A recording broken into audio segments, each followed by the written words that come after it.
Hello everyone, welcome back to our YouTube channel Sai Milan coaching classes. और मैं सचिन कुमार आज फिर से वीडियो लेके आया हूं आपके लिए फंडामेंटल राइट्स पे। तो जैसा कि आपको पता है कि प्रीवियस वीडियो में हमने क्या किया था, फंडामेंटल राइट्स कितने होते हैं, एट द टाइम कितने हैं, पहले कितने थे, ये सब डिस्कशन किया था।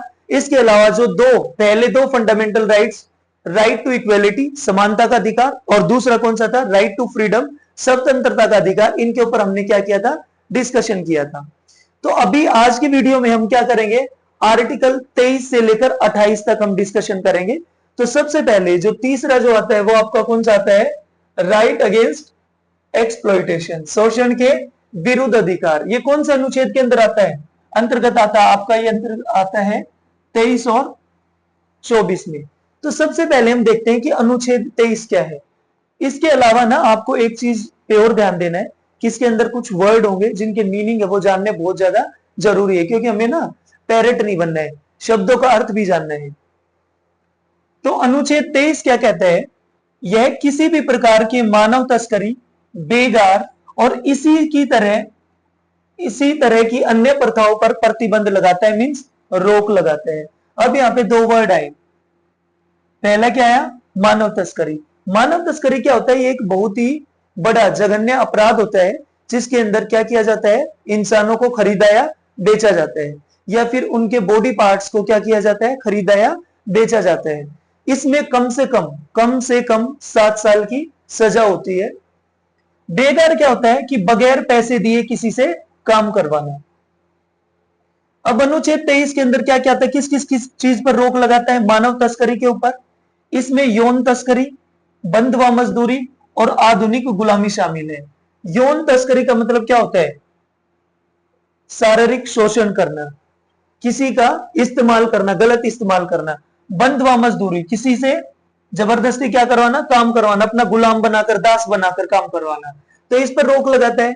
फिर है जबरन श्रम, किसी भी व्यक्ति को शारीरिक या आर्थिक दबाव के कारण उसकी इच्छा के विरुद्ध काम करने के लिए मजबूर करना, जैसे कि न्यूनतम मजदूरी से कम पर काम करवाना। जबरन श्रम में क्या होता है कि जब किसी की इच्छा ना हो, उस जब किसी की इच्छा ना हो तब भी किसी से काम करवाना। और दूसरा क्या होता है कि मान के चलो जैसे बेसिक मजदूरी अगर 500 रुपए है एक दिन काम करने के, तो उससे भी कम दाम पर उससे काम करवाना, पैसे कम देना और काम है वो ज्यादा करवाना, जबरदस्ती।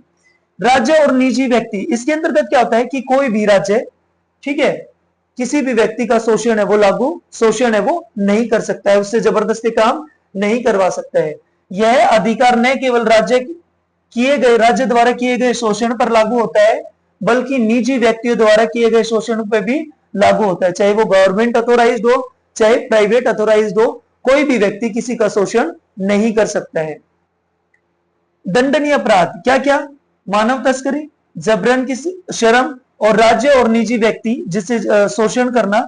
इस प्रावधान का उल्लंघन करने वाले किसी भी व्यक्ति को क्या मिलेगा, कानूनी दंड का सामना करना पड़ेगा। ये आपका क्या है, अनुच्छेद 23। उसके बाद आर्टिकल 24 आता है।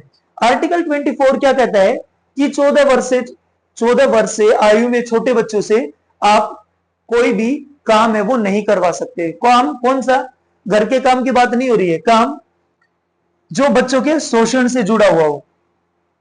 यह सुनिश्चित करता है कि बच्चों को शिक्षा और स्वस्थ बचपन से वंचित करने वाले हानिकारक कार्यों में शामिल न किया जाए।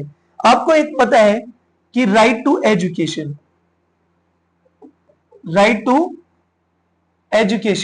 कि सब बच्चों को क्या है, पढ़ने का अधिकार है। स्पेशली 6 to 14 ईयर्स के बच्चों के लिए क्या है, एजुकेशन है वो कंपलसरी है, अनिवार्य है। तो इस उम्र में बच्चों के पढ़ने का अधिकार है, तो वहां पर आप उनसे काम नहीं करवा सकते, उनका शोषण है वो नहीं कर सकते हो। खतरनाक पेशा, स्पेशली बच्चों से कहां काम नहीं करवा सकते, कारखानों में, खदानों में, खदानें पता है ना कि माइंस जो होती है वो, या फिर पहाड़ वगैरह में जहाँ पे पत्थरों को तोड़ा जाता है ना उधर, या अन्य खतरनाक व्यवसायों में काम करने की अनुमति नहीं है।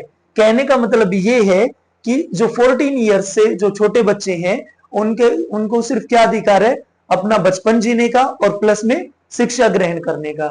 अब देखो हम एक चीज देखते हैं, ये देखो यहां पर क्या हो रही है, ये बाल मजदूरी तो है, यहाँ पे देखो एक छोटा सा बच्चा ईंटें उठा रहा है, मजदूरी कर रहा है, ये किसका, कहाँ का सीन है, चिमनीज का। तो ये भी क्या है, एक अपराध है, क्राइम है। उसके अलावा यहाँ पे देखो ये छोटे छोटे बच्चे काम कर रहे हैं, ये सब क्या है, क्राइम है। तो ये जो 6 to 14 ईयर्स के जो बच्चे हैं, इनके लिए क्या है, कंपलसरी एजुकेशन का राइट है। तो इस दौरान इनसे किसी भी प्रकार का कोई काम है वो हम नहीं ले सकते हैं, जिससे कि उनके बचपन पे असर पड़े, जिससे कि उनकी शिक्षा पर असर पड़े। यहां पर देखो ये सब क्या है, बाल मजदूरी, ये सब क्या है, बाल मजदूरी, ये सब क्या है, बाल मजदूरी है। तो ये भी क्या है, क्राइम है। तो ये आपका हो गया आर्टिकल 23 एंड 24। और स्पेशली देखो आप चिमनीज पे अब भी रिसेंट में अगर आप जाके देखोगे ना, तो जैसे कूड़ा बीनने वालों में चिमनी पे आप देखोगे तो वो वहां पर छोटे छोटे बच्चे भी क्या करते हैं, काम करते हैं। तो वो क्या है, क्राइम है। उन बच्चों के पास क्या अधिकार है, उन बच्चों के पास तो पढ़ने का अधिकार है, और उन बच्चों को हम उनके बचपन जीने से, प्रॉपर अच्छे तरीके से जीने से वंचित है वो नहीं करना चाहिए। आगे देखते हैं धार्मिक स्वतंत्रता का अधिकार, राइट टू चूज रिलीजन। ये आपके कौन से आर्टिकल में आता है, अनुच्छेद में आता है 25 से लेकर 28 तक। इसको भी बिल्कुल अच्छे से ध्यान से देखना है।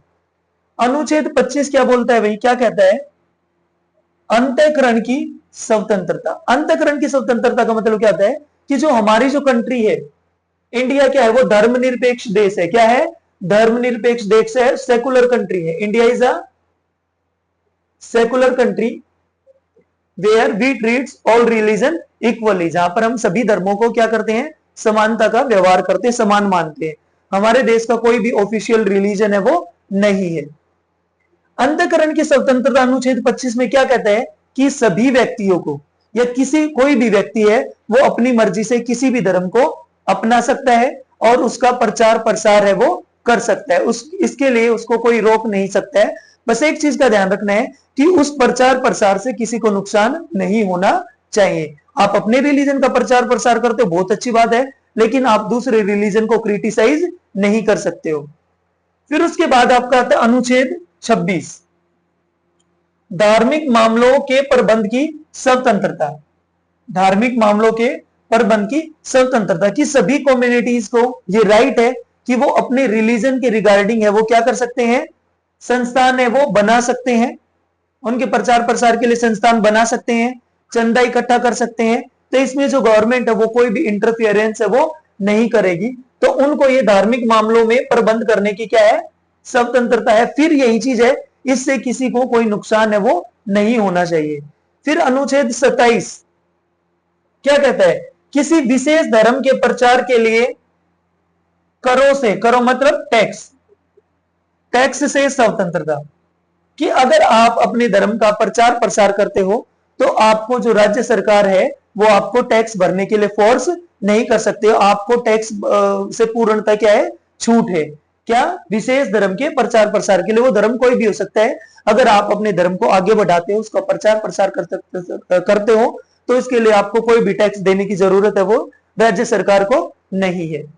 नेक्स्ट है अनुच्छेद 28, आर्टिकल 28, कुछ शिक्षण संस्थानों में धार्मिक शिक्षा से स्वतंत्रता, कि कुछ ऐसे भी शिक्षण संस्थान है जो क्या करते हैं, धार्मिक शिक्षा से स्वतंत्रता दिलाते हैं।